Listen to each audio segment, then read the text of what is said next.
Hey guys, and welcome to my channel. In today's video, I'm going to be giving you guys my best tips and tricks to plan an awesome school year. Hey there friends, my name is Heather. I am a mother of 4, soon to be 5, and I am going into my 6th year of homeschooling. If you're new to homeschooling and just starting out and you're not sure where to start and you need some advice, keep watching because I'm going to be giving you my best tips.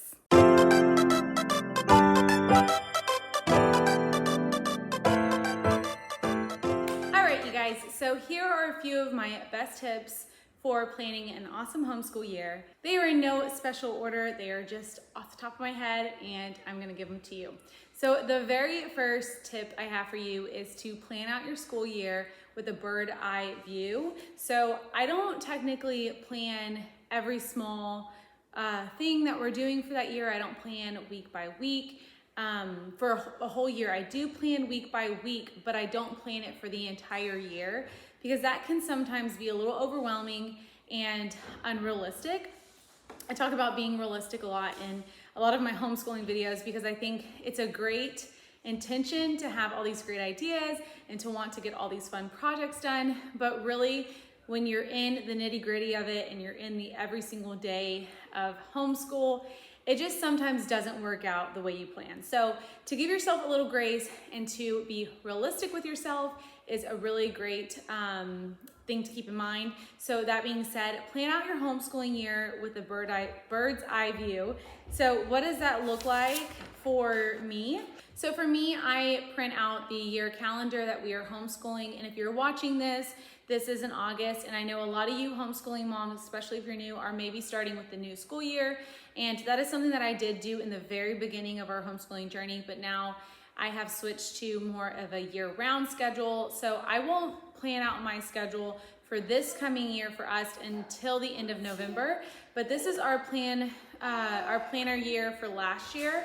And so what I did here was I printed out the year January through December. I highlighted the weeks or the days that we would take off. And this was a kind of like I said, a temporary planner for the whole year. It doesn't involve any kind of lesson planning or field trips or anything like that, or curriculum that we want to do, loop scheduling, none of that. This is just as far as like what days and what weeks we're homeschooling, this is what that looks like.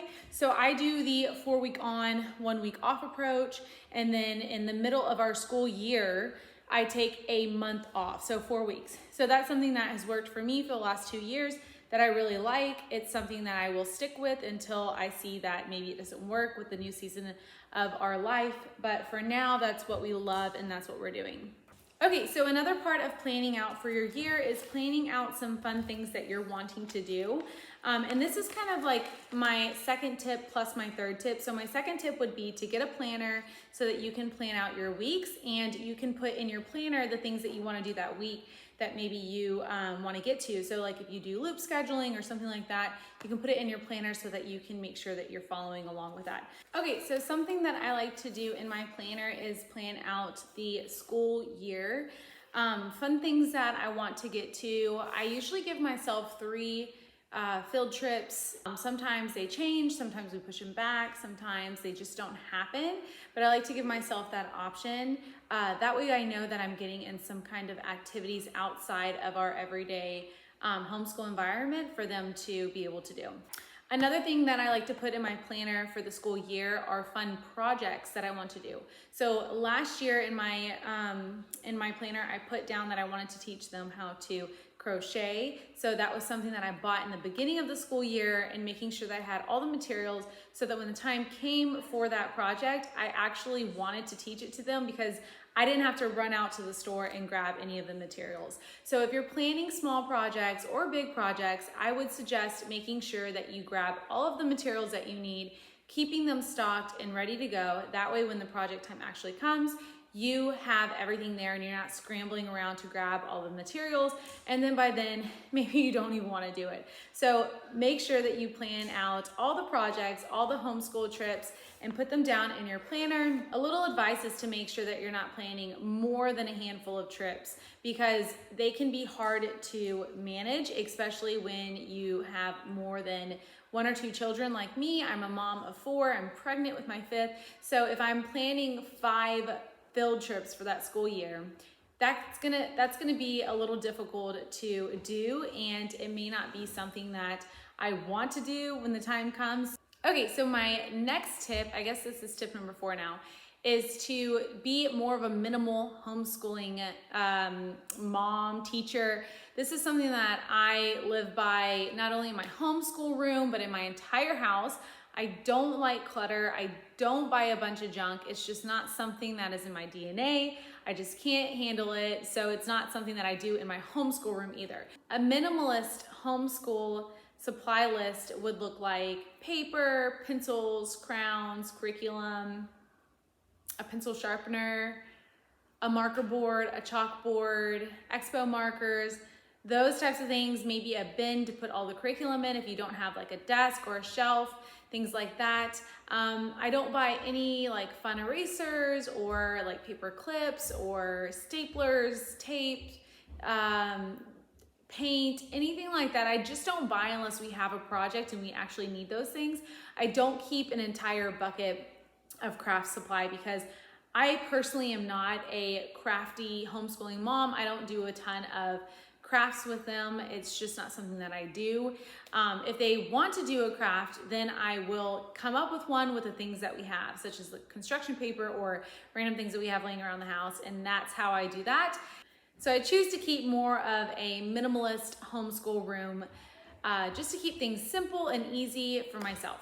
Tip number 5 is to follow some type of loop schedule weekly, and then following more of like a flow chart during your day, every day during the week. If you're curious what a loop schedule is, I actually have a video here on my channel. If you want to go check it out, I will figure out how to link it down below. If not, it is on my channel. I did a few months ago, and I talk about what a loop schedule is, why you should use one, and why you would want to use one. And if you're unfamiliar with what a flow chart is basically like your 24 hours, or your not your 24 hours. I guess it would be more of like your school time hours and what that looks like. So like block scheduling is another word for flow chart, but I just call it my flow chart. And basically between these hours is, mommy time when I'm doing these chores. And then we have our breakfast chore, or our breakfast block, which is the time when I'm making breakfast, we're cleaning up and the kids are doing their chores. And then from there on, it just kind of like goes into this flow of what we do. And around this time, we start school, and then we, take breaks, finish school, and then now it's after school hours and what we do after that. And so establishing a good flow chart for what you want your day to look like is a great idea, and maybe writing that out and keeping it on a piece of paper or on your board in your homeschool room so that you can hold yourself accountable is something to do as well. Those are my best tips. I hope that you found value in these tips. If you're a new homeschooling mom, welcome to the group. You're gonna do awesome. And if you have any questions for me, please leave a comment down below. I will try my best to get back to you. In the meantime, be realistic with yourself, give yourself grace, and you're going to do great. As long as you're there and you're showing up and you're putting your best foot forward, you're going to rock at it. If you like this video, please give it a thumbs up. And if you are new to my channel, I would appreciate it if you hit that subscribe button. I post a lot of videos about homeschooling and motherhood, our faith, all those types of things. We do a lot of gardening on this channel as well. So if that's something that you're interested in, please subscribe. It would greatly help me out. And until next time, thank you guys so much for watching, and God bless.